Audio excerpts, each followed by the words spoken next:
Hey, good afternoon, everyone. Happy Monday, happy Monday. I have two items at the top before I turn it over to our National Security Advisor, Jake Sullivan. Today, to mark Women's History Month, President Biden, alongside the First Lady and the Vice President and the Second Gentleman, signed a historic executive order that will direct the most comprehensive set of executive actions ever taken to expand and improve research on women's health. These directives will ensure women's health is integrated and prioritized across the federal government and will galvanize new research on a wide range of topics, including women's midlife health. The President and the First Lady also announced more than 20 new actions and commitments by federal agencies, which includes the launch of a new NIH effort that will direct key investments of $200 million towards this work.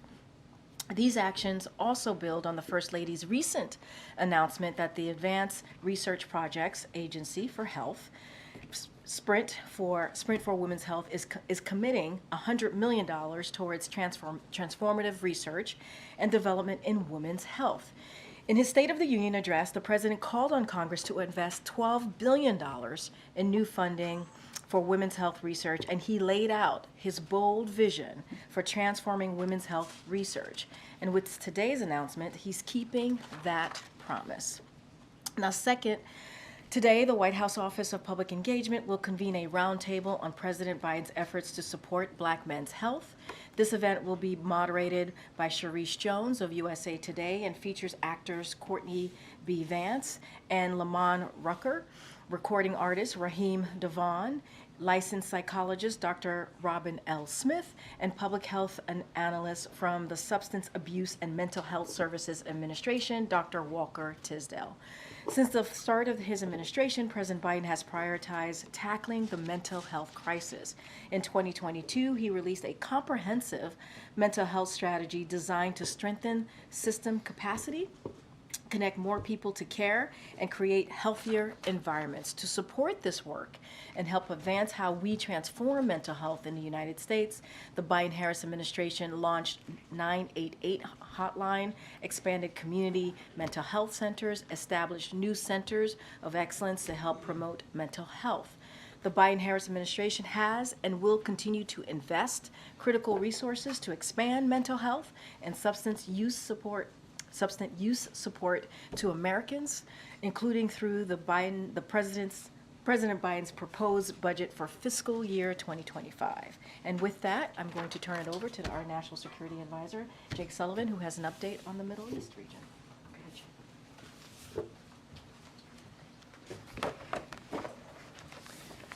Thank you. Thank you, Karine, and thanks, everybody. I've got a few opening comments, and then I'd be happy to take your questions. Earlier today, President Biden spoke with Prime Minister Netanyahu, as you all have heard. The two leaders discussed the latest developments in Israel and Gaza, and they spoke about the state of Israel's military operations. The president emphasized his bone-deep commitment to ensuring the long-term security of Israel, and he affirmed, as he did in the State of the Union, that Israel has a right to go after Hamas, the perpetrators of the worst massacre of the Jewish people since the Holocaust. Israel has made significant progress against Hamas. They've broken a significant number of Hamas battalions, killed thousands of Hamas fighters, including senior commanders. Hamas's number 3, Marwan Issa, was killed in an Israeli operation last week. The rest of the top leaders are in hiding, likely deep in the Hamas tunnel network. And justice will come for them too, and we are helping to ensure that. At the same time, more innocent civilians have died in this conflict, in this military operation, than in all of the wars in Gaza combined, including thousands of children. A humanitarian crisis has descended across Gaza, and anarchy reigns in areas that Israel's military has cleared but not stabilized. When the president visited Israel on October 18th, the first U.S. president to make a wartime visit to Israel, I might add, he said both privately and publicly that the United States has learned a vital lesson over the course of several wars.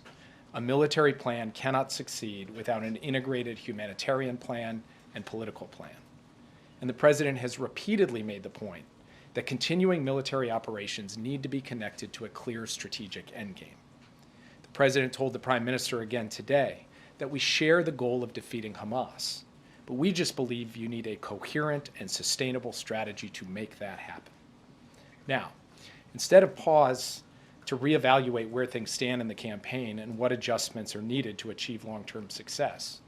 Instead of a focus on stabilizing the areas of Gaza that Israel has cleared so that Hamas does not regenerate and retake territory that Israel has already cleared, the Israeli government is now talking about launching a major military operation in Rafah.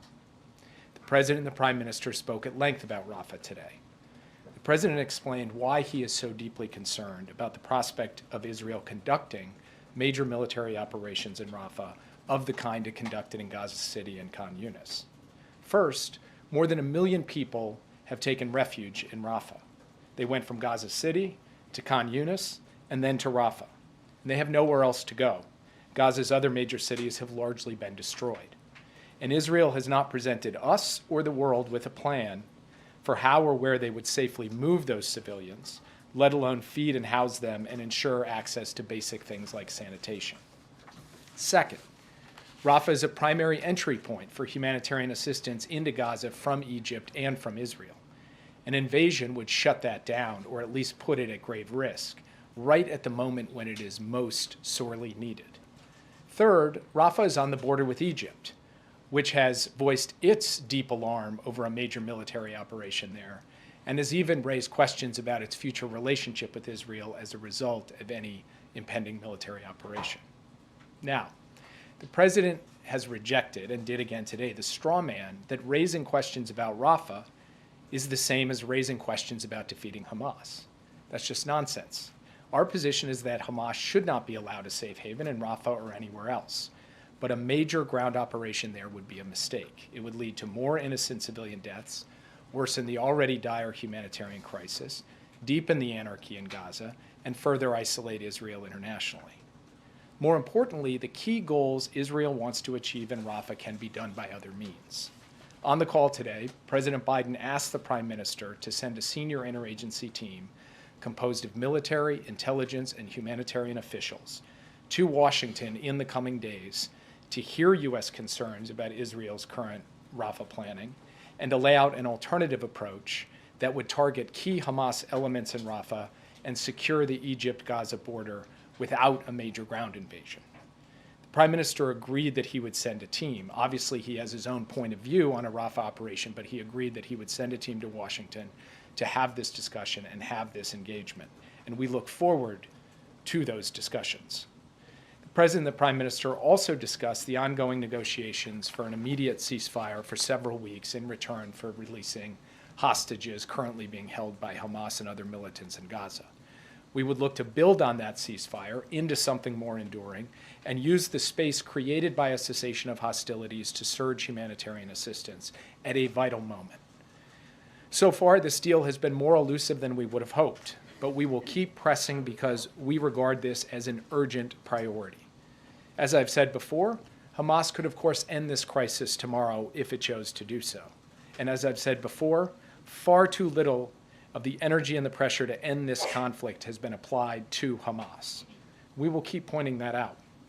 The President and the Prime Minister agreed to stay in close touch in the days and weeks ahead on all of these issues, and of course, their teams are in daily contact on every element of this crisis, as well as the other threats that Israel faces from around the region and the shared threats that the United States, Israel, and others of our allies and partners face from Iran and its proxy forces across the Middle East. And with that, I'd be happy to take your questions. Yeah. Jake, you mentioned that the ceasefire deal had been elusive.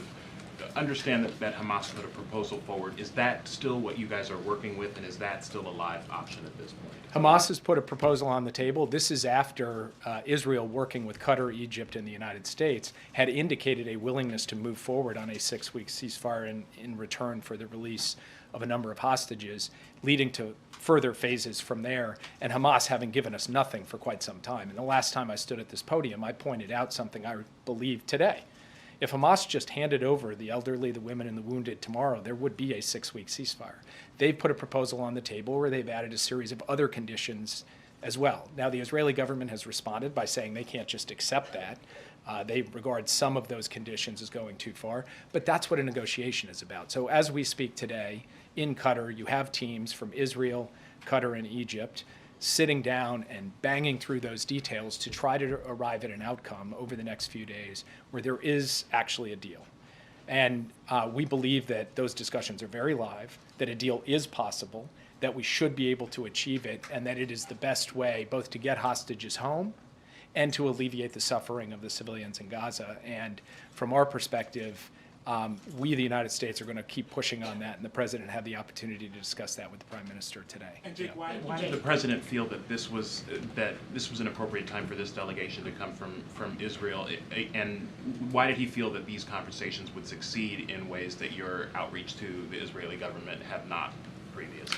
Look, this is the natural evolution of a discussion between partners. We've had many discussions at many different levels between our military, our intelligence, our diplomats, our humanitarian experts, but we have not yet had the opportunity to have an all-encompassing, comprehensive, integrated, strategic discussion about how to achieve two things. One, the ultimate defeat of Hamas, and two, the protection of civilians and the stabilization of Gaza in a way that will lead to the long-term security of Israel, as well as the protection of innocent human life that is in Gaza. So from the President's perspective, we've arrived at a point where each side has been making clear to the other its perspective, its view, and now we really need to get down to brass tacks and have the chance for a delegation from each side on an integrated basis, everyone sitting around the same table, talking through the way forward. And from the U.S. perspective, this is not a question of defeating Hamas. And anytime I hear an argument that says, if you don't smash into Rafah, you can't defeat Hamas, I say that is a straw man.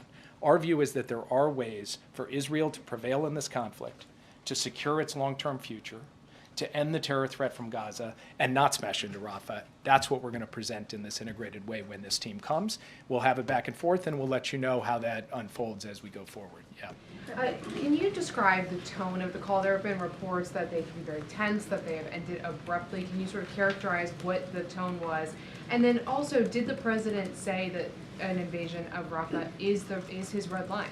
And what does that mean? I went over the red line issue, which I know is the obsession of this group last week. I've got nothing more to say on that front, as you know, particularly for me. I think that's something that is posed in your questions. It's not stated as a declaration of our policy, and we've made that clear.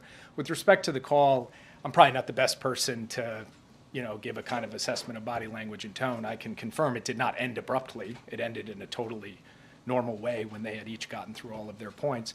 And I would say it was very businesslike. Each of them recognize that we are at a critical moment in this conflict. They share a common objective, that is for Israel to prevail over Hamas. And they have a different perspective on this operation in Rafah, and they went into some detail on that and had the opportunity really to elaborate each of their respective views in a full-throated way, in the way they always do when President Biden and Prime Minister Netanyahu talk. So in that sense, I would say this call was much like previous calls that the two of them have had. They each agreed to have the teams get together, and then they agreed that the two of them would stay in touch as we go forward. Yeah. Thank you, Jake. The deadline for Israel to comply with the National Security Memorandum 20 is coming up on Sunday. Has Israel responded in writing? So first, when you say to comply, what they have to do by Sunday is just provide credible and reliable assurances that they will abide by their international obligations, not obligations we've imposed upon them, but obligations they have freely accepted with respect to international humanitarian law, which of course includes not arbitrarily impeding the flow of humanitarian assistance where they can control that. So I cannot tell you today or confirm today that they have provided that. Obviously, as you said, they have several more days before they have to do so, and we anticipate that they will. And then on a related note, Jake, on March 1st, President Biden said that he was going to insist that Israel facilitate more trucks and more routes to get more people the help they need. On today's call, did he make that clear? Well, even before today, the results of the president making clear that this was a priority for him and his team working that at a detailed level operationally on the ground in Israel has resulted in certain steps, including the opening of a new gate that we have seen since the president gave the State of the Union, and work to flow more convoys to the north along the beach road as well, in addition to other steps like the landing of the first ship through a maritime corridor on the beaches of Gaza, and active work going forward to get that pier that the president announced set up off the coast of Gaza as well. So we have taken steps. The president reaffirmed today the need for Israel to do everything in its power, and even more than it has already done, to address the humanitarian crisis. And obviously, we saw a UN report today, which Director Power of USAID spoke to quite eloquently. It's an alarming report about a possible impending famine if everyone doesn't do their responsibility to ensure we address that. That starts first and foremost with Israel, who has an obligation to step up and ensure that more is done to deliver food to starving people in northern Gaza. But it's also incumbent on us, the United States, and the rest of the international community to step up as well. We're proud to be the largest contributor of humanitarian assistance to Gaza, but there's more we can do, and there's more others can do as well. This has to be an all-hands-on-deck effort. Yeah. Thank you, Jay. Given that alarming report that famine right now is imminent and the humanitarian catastrophe there, are words enough when it comes to discussions with Israel? Does there need to be some conditions put on military aid? Well, first, obviously words aren't enough. It's action that matters. And the action that matters is flowing trucks and ships worth of humanitarian assistance, particularly food, water, and medicine to people who are gravely in need of it, as elaborated in that report. As I said, in the last few days, we've seen some steps forward. We need to see those sustained. We need to see them built on. But ultimately, our judgment comes down not to pledges or promises or words. It comes down to action, and we're going to continue to press on Israel to see the kind of action we want to see, and then we're going to take responsibility to do our part, and that's, for example, what the temporary pier is all And there are about. reports that more than 20 people have been killed in that hospital attack. How confident is the U.S. that Israel is doing everything in its power to protect civilians? I'd make 3 points about the reports of the attack at Al-Shifa Hospital last night and into today. First, Israel states that it was going after senior Hamas commanders and Hamas militants, and it is clear that Hamas fired back at Israel from that hospital. Second, we have seen Hamas, over the course of this conflict, use civilian facilities, including hospitals, to store weapons for command and control and to house fighters. And that places an added burden on Israel that very few militaries have to deal with: an entrenched insurgency, a terrorist group using the shield of civilian institutions to protect themselves during a fight, rather than meeting Israel on some open field of battle. And then third, it also tells us something else that of some concern that I spoke to in my opening comments. Israel cleared Shifa once. Hamas came back into Shifa, which raises questions about how to ensure a sustainable campaign against Hamas so that it cannot regenerate, cannot retake territory. And from our perspective, it is connecting Israel's objective to a sustainable strategy that is the vital thing we need to focus on right now, rather than have Israel go smash into Rafah. And that is what the president talked to the prime minister about today. Yeah. During the call, did the president threaten at any point to withhold military aid to Israel if Israel moves into Rafah or a famine does ensue in Gaza? The president didn't make threats. What the president said today was, I want you to understand, Mr. Prime Minister, exactly where I am on this. I am for the defeat of Hamas. I believe that they are an evil terrorist group with not just Israeli but American blood on their hands. At the same time, I believe that to get to that, you need a strategy that works. And that strategy should not involve a major military operation that puts thousands and thousands of lives, civilian, innocent lives, at risk in Rafah. There is a better way. Send your team to Washington. Let's talk about it. We'll lay out for you what we believe is a better way, and I will leave it at that. And they talk about Senator Schumer's call for new elections, and what did the president say about that? So the prime minister did raise his concerns about a variety of things that have come out in the American press. I'm not going to talk specifically about any one of them because I want to, let the prime minister speak for himself and also protect the discretion of the call. And I will just say that from President Biden's perspective, this is not a question of politics. It's not a question of public statements. It's a question of policy and strategy. That's what he's focused on. That's what he was focused on in the call. Yeah. Can you give us any detail on the timing of this meeting here in Washington? Is that in the coming days and weeks? And is it your expectation, or did Israel commit to not proceeding with any Rafah invasion until that meeting takes place? Or is that unclear? We have every expectation that they're not going to proceed with a major military operation in Rafah until we have that conversation. And they talked about as soon as the end of this week. It could be the beginning of next week. They have not fixed a particular date because each side needs to prepare effectively.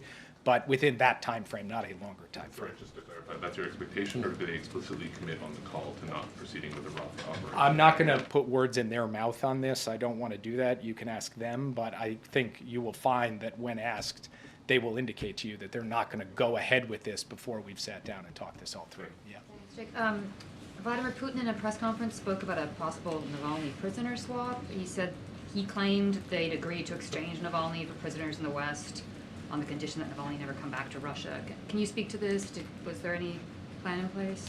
We have spoken to Russian officials over the course of months and years with respect to American detainees who are unjustly being held in Russia.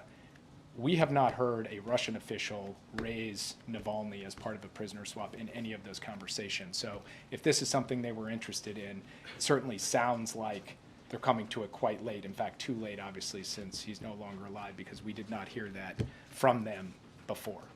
Yeah. Thanks, Jake. Prime Minister Netanyahu was on CNN yesterday. He talked about having the support of the majority of the Israeli people for his policies, including going into Rafah.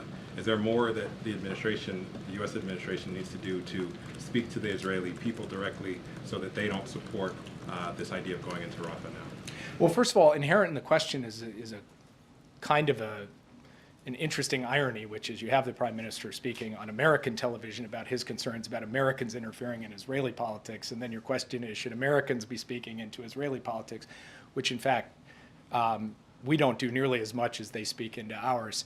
But that's not a constructive answer to your question, it's just an observation. In answer to your question, again, as I said before, from the President's perspective, this isn't really about politics or public opinion or public statements. This is about policy and strategy. And so the President's not focused on what's popular, what's not popular, how do you shape public opinion. He's interested in how do we get to the right result. And the right result is the enduring defeat of Hamas, a two-state solution that has a secure Israel and a Palestinian state that vindicates the aspirations of the Palestinian people, and a broader normalization of relations so that Israel also has peace with all of its Arab neighbors. He believes we need to drive to that outcome, and while it is true that many voices in Israel can't see that today, that is not going to alter the President's view from his perspective that that is what is not just in the U.S. national security interest, but it's really the only solution to Israel's future as a democratic Jewish state that is secure and at peace with its neighbors, including its most immediate neighbors, the Palestinian people. Yeah. Thank you, Jake. The head of UNRWA, Mr. Paul Lazzarini, said today that he was denied entry to Gaza.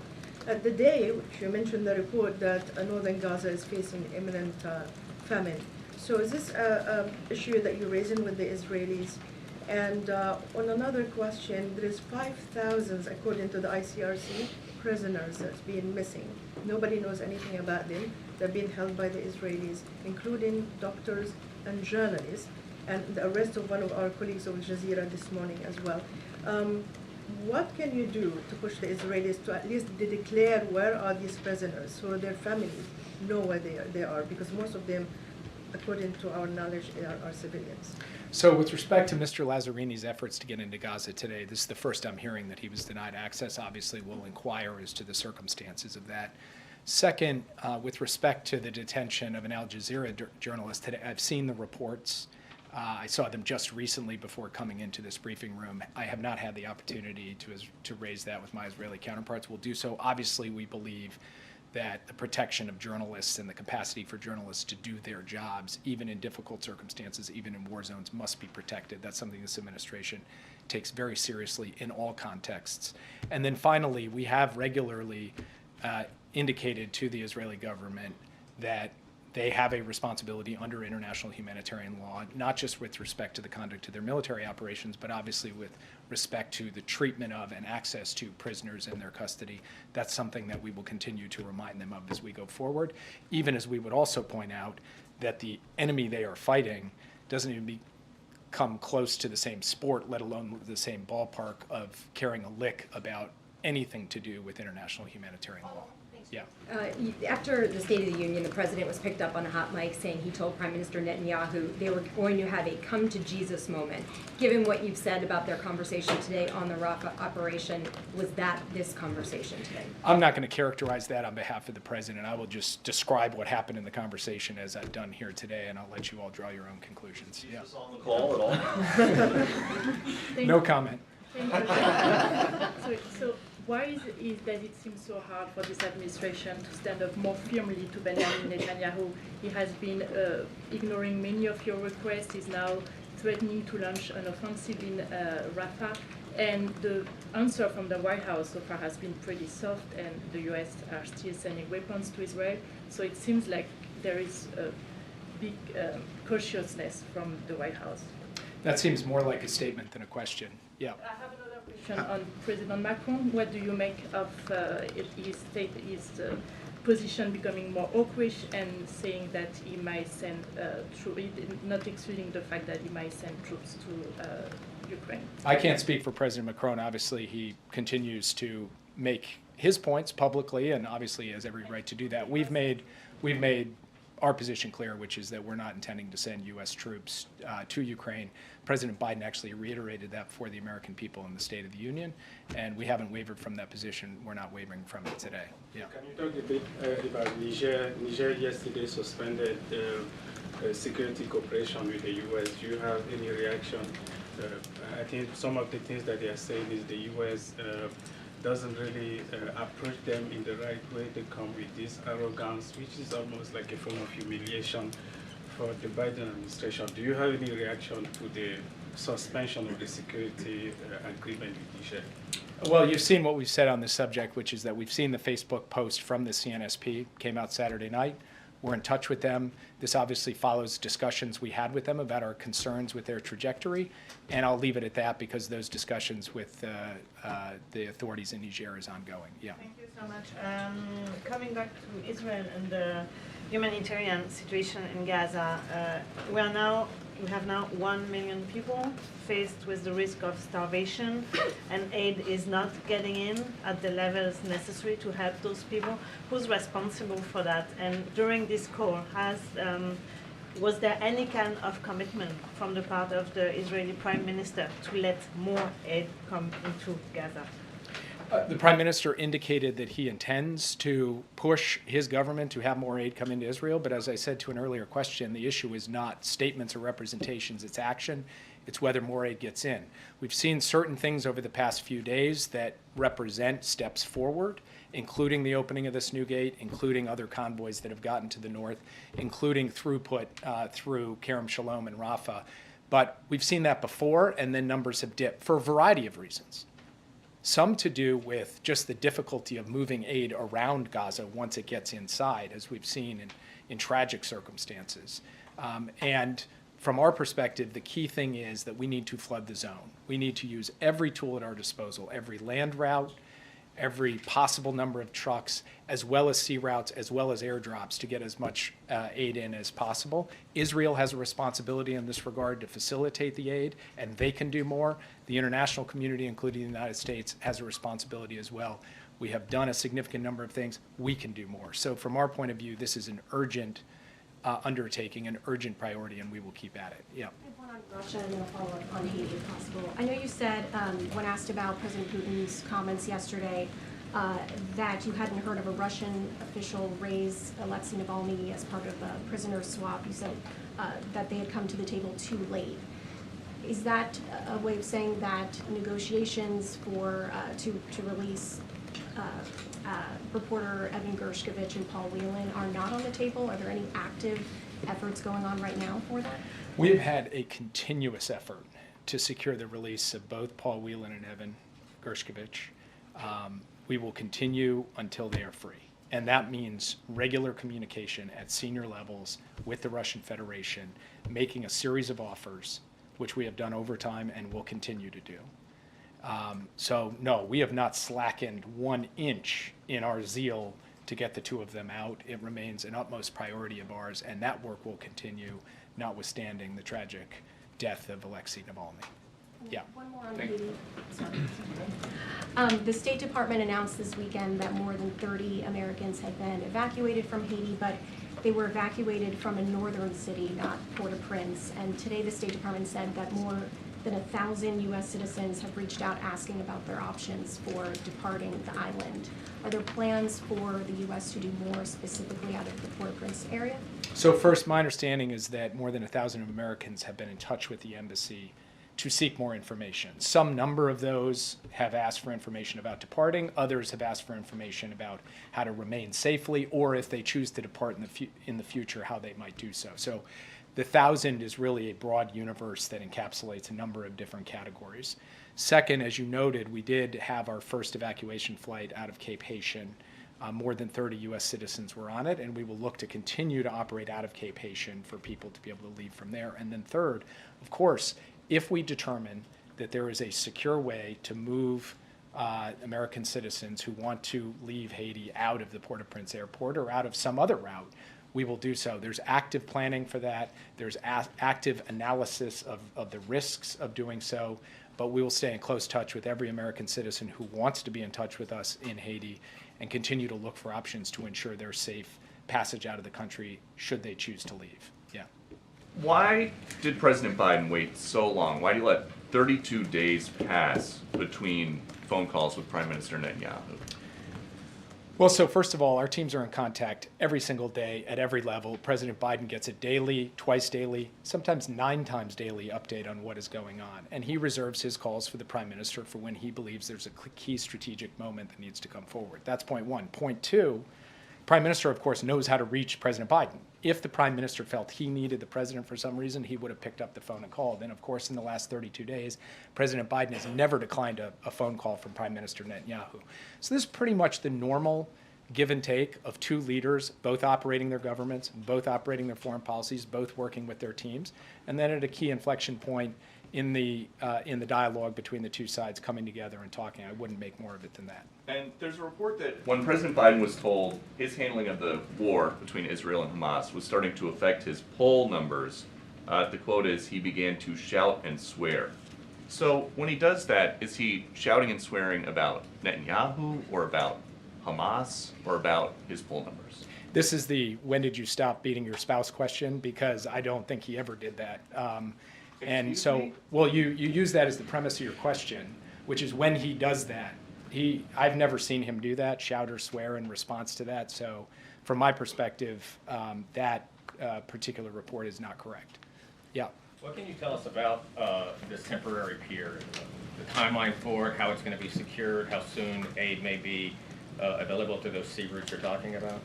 So CENTCOM can go into the operational details on it. What I can tell you is that our original timeline, extended out something like 45 to 60 days to have it fully in place. We're hoping to beat that if possible, because we're moving heaven and earth to get, all of the complex logistics associated with it fully integrated into the pipeline for aid going into Gaza. And ultimately, it will be a scenario where CENTCOM assets move the pier off the coast, and then it will be IDF assets who actually secure it so that there are no U.S. boots on the ground in Gaza. But that effort is very much underway. The CENTCOM commander feels good about the progress we are making, and that he will be able to move this on an expedited basis based on the original timelines that he provided. Just one more question. Yep. Jake, do you have any reaction to the Russian President Putin's victory? He will be president until 2030. Do you accept the result and his victory? Well, first, nothing about the election outcome was unpredictable, because Putin had closed the political space, had locked up political opponents. Some of his political opponents had tragically died. And so there was nothing free or fair about this election, and the outcome was preordained. Second, the reality is that President Putin is the president of Russia. We've had to deal with that reality throughout the war in Ukraine, throughout the other aggression Russia has undertaken, throughout the other steps contrary to U.S. national interest that we have seen from this president and from the Russian Federation under his leadership. And we will continue to deal with that reality. But that reality doesn't deny the fact that this election was not something that met any kind of benchmark of being free or fair. Thank you all. Thank you so much, Jake. Thank you, Jake.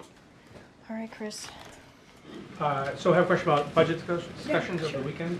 Why did the White House object to plans that were taking shape over the weekend for the Homeland Security budget?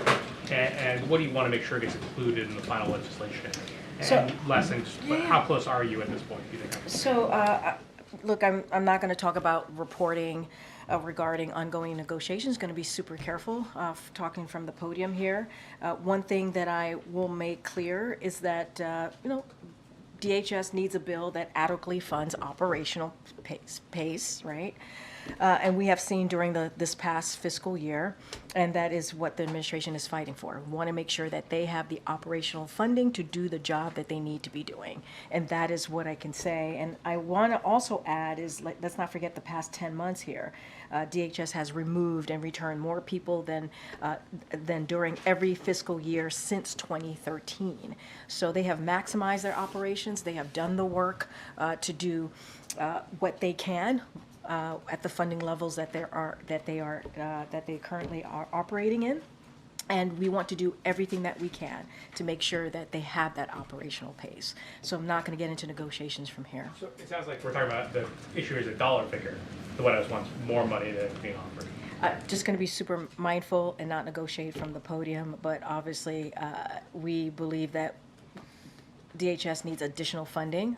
We've always said that to deal with the security operations and much more that we're dealing with at the border, obviously, and just more broadly, all the work that the DHS has to do on behalf of the American people. There's no progress today or anything. Look, negotiations continue, and we are focused certainly on reaching an agreement. As you know, the shutdown is set for this coming Friday, and we want to certainly get to a place where we have, again, DHS has what it needs to have continue the operational pace that they've been having.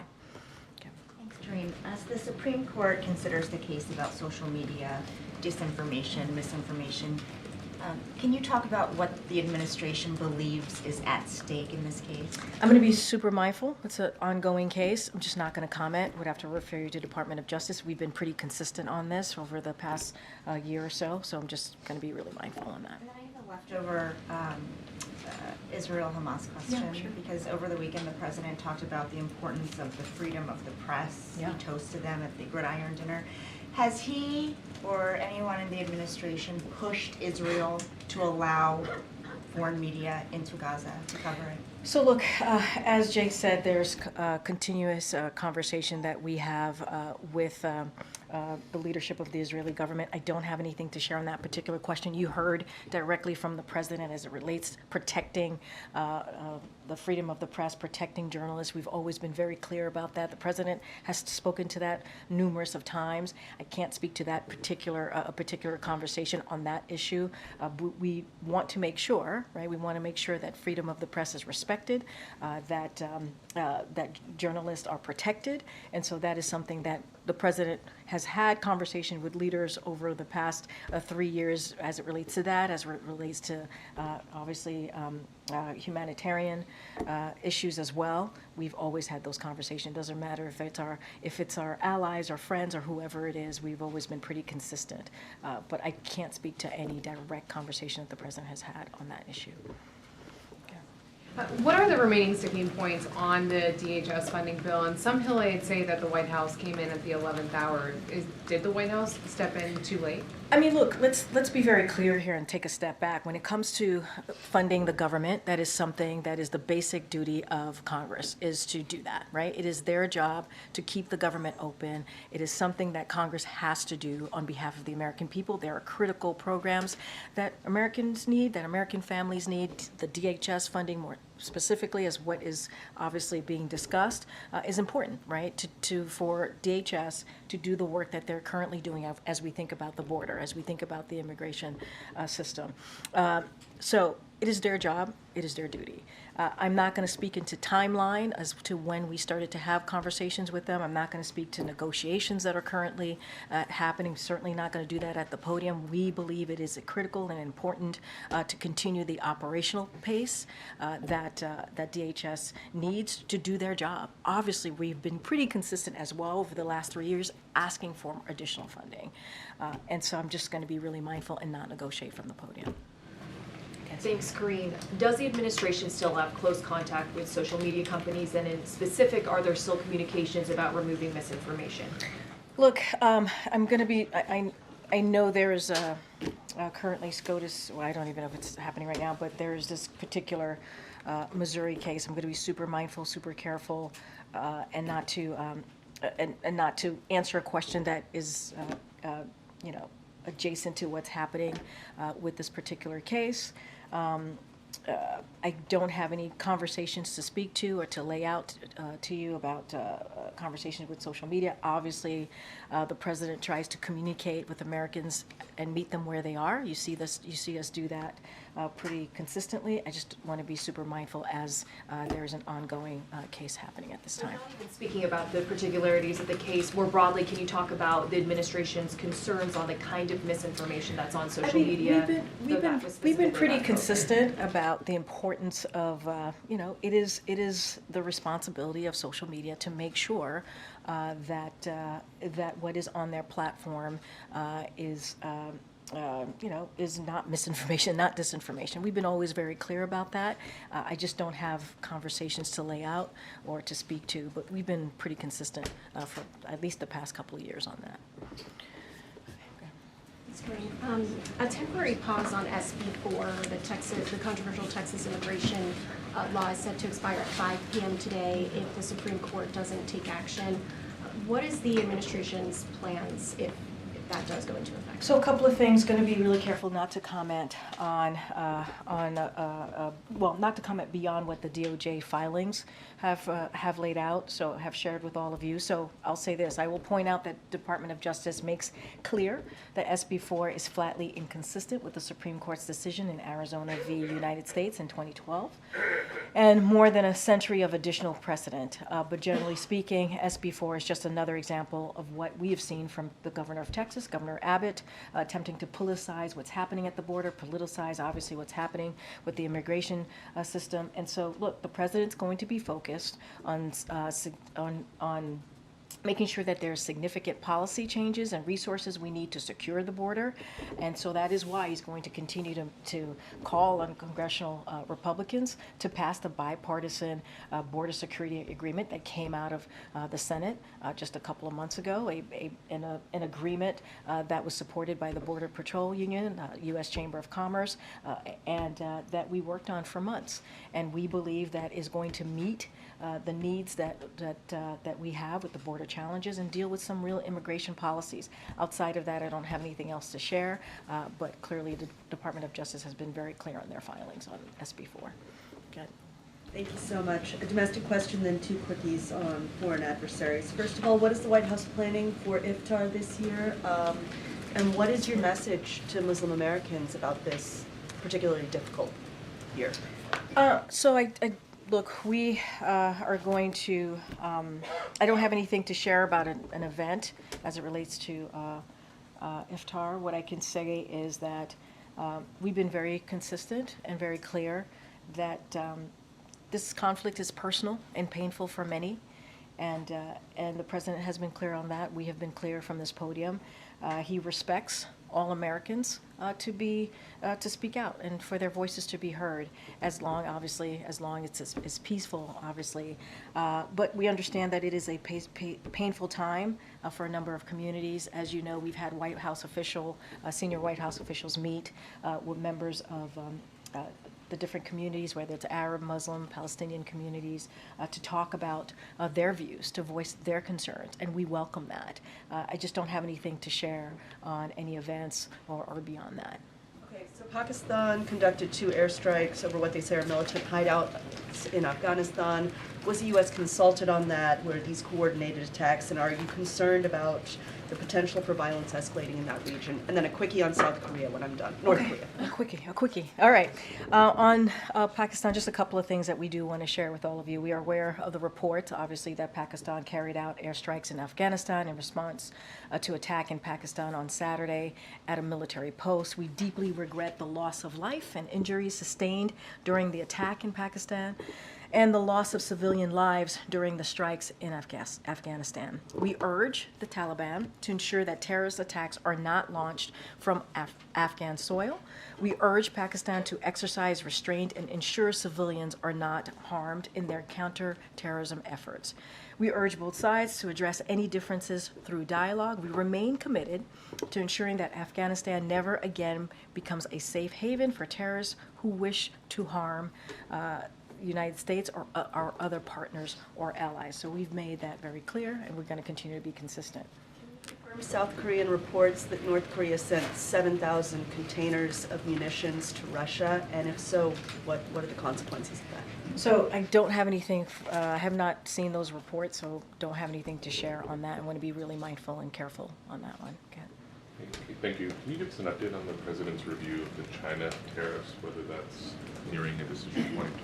You guys ask that question all the time, which I appreciate. I don't have anything to share at this time on that. Pivoting to the United Health PAC, I'm wondering if you can give us the latest of the administration's view on whether that is nearing a resolution or if you're still in the thick of it, and whether it's possible to say whether you know yet whether American health data has been compromised by this hack. So I would have to refer you to HHS. I've seen the reporting, obviously, on this. Just don't have anything for you at this time beyond the reporting. Okay. I was just wondering if you could comment on the Russian elections and whether you see Putin as a legitimately elected president. Well, I think Jake Sullivan did a very good job speaking to this, and one of the things that he did say, obviously, Mr. Putin is the leader of Russia. He spoke to this extensively. The results, obviously, also were predetermined. No one is shocked by the results coming out of the elections there. I just don't have to add anything to add beyond what Jake Sullivan laid out pretty well here. Thanks, Karine. Technically, is it still possible to avoid a shutdown given the 72-hour review window that has to happen? Look, I think we have to be hopeful. This is obviously an administration that is hopeful and hopes that Congress gets to the bottom of this and gets to a point where we keep the government open. It is, again, their basic duty to do so. As you know, there's negotiations I've been asked about with the DHS. I'm not going to speak to them from here, but this is important. It's critical that we keep the government open. It's not just DHS. There's numbers of other programs that Americans need that we have to continue, and so this needs to get done. And then on the Israeli delegation that's coming, do we have a sense at this point of who is going to be leading that from their side or from the U.S. side?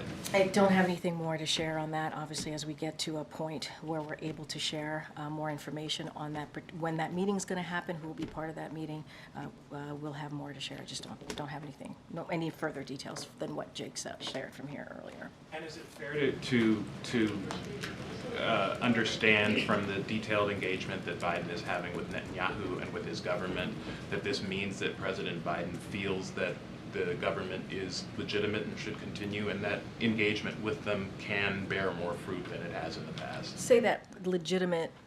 That Netanyahu's government is legitimate, that he still views him as legitimate leader, and that his appeals to him. I mean, let's be clear. Like that is up to.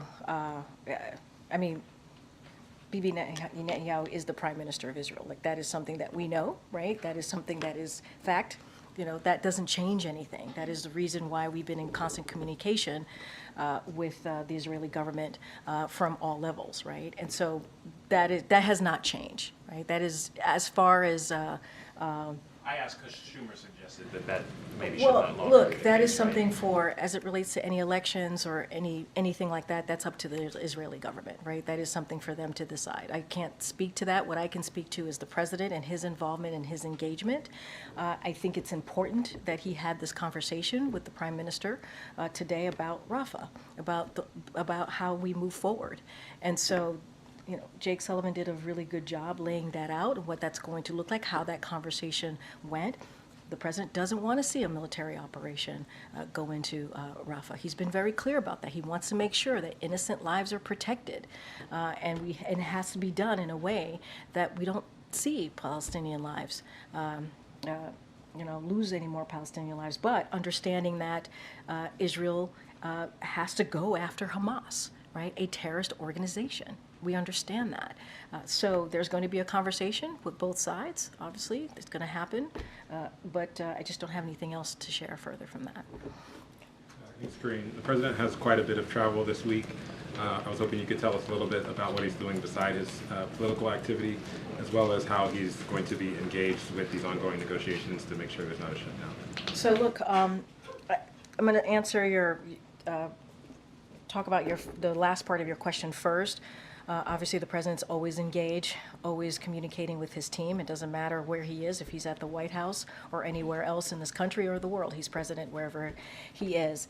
So I'll say that at the top. The president's going to be going to Reno and Las Vegas tomorrow. In Reno, he will participate in a campaign event. So obviously, I will refer you to the campaign for more details on that particular event. In Las Vegas, he will deliver remarks on lowering costs for American families, which is the priority as it relates to his economic plan on behalf of the American people. On Wednesday, the president will be in Phoenix and will deliver remarks on investing in America agenda. This is part of a busy travel schedule following the State of the Union, where the president is hitting the road, meeting Americans, talking to them directly about how he sees his vision, how he sees the future of this country for obviously the American people. We'll certainly have more details to share. The specifics on the political parts of the trip, I would refer to the campaign. And there's one more question. Next week, the president is going to be going up to New York, meeting with former President Obama and former President Clinton. It's a campaign event, but there's a report that came out today about President Biden's relationship with President Obama, indicating that there might be some jealousy involved. I was wondering if you could speak to that. Let's be very clear. The two presidents, President Obama and President Biden, have a very good relationship. You all have seen it over the past several years. They're like family to each other, and I'm just not going to speak to reporting that we don't believe to be true. Thank you so much. Another foreign policy question. On Saturday, Niger decided to cut all military ties with the United States. Can you maybe explain what led to this decision, and how concerned are you that Niger is now one of these African countries seeking military cooperation with Russia instead of the United States? So a couple things. Jake spoke to this when he was here not moments ago. Let me just say two top lines about the situation in Niger first, which is since the coup last year, we sought to work with the Nigerian junta towards a democratic transition and our shared security interest. Last week, Assistant Secretary Fee, General Langley, and Assistant Secretary of Defense Wallander were in Niamey for frank conversation with the CNSP to explore how we can chart a common path forward and our concerns about the lack of progress towards a democratic transition and operational considerations for us to maintain a long-term security partnership as it relates to Russia, the Russian Federation's repeated violations of international law, to include its illegal invasion and ongoing war of aggression in Ukraine, represent a clear threat to the rule-based international system. So we are closely monitoring the Russian defense activities closely, obviously, in order to assess and mitigate potential risks to U.S. personnel, interests, and assets. And so that is how we are looking at that relationship in particular. Okay. Thanks, Karine. When will the president hold another news conference so we can ask a question of him without having helicopter noise or jet noise in the background? I don't have anything for you to share. Obviously, the president, as you were just saying, the president takes questions pretty regularly, enjoys having engagement with all of you. I don't have a press conference to lay out for you at this time. Is there talk of one? I don't have anything for you, but as I said, the president enjoys engaging with all of you on a regular basis, and he'll continue to do that. I think I have to go. I'll take your question last. Okay. Thank you. The North Carolina Lieutenant Governor and other state officials sent a White House letter about Owet Hagos, who was arrested in the state last week. I'm wondering if... Say that one more time. Arrest of who? Owet Hagos in North Carolina last week. I'm wondering if the White House has seen the letter and if you have any information about it. I don't have anything to share on that particular letter. I'm happy to go back to the team and let you know. Thanks, everybody. See you on the road.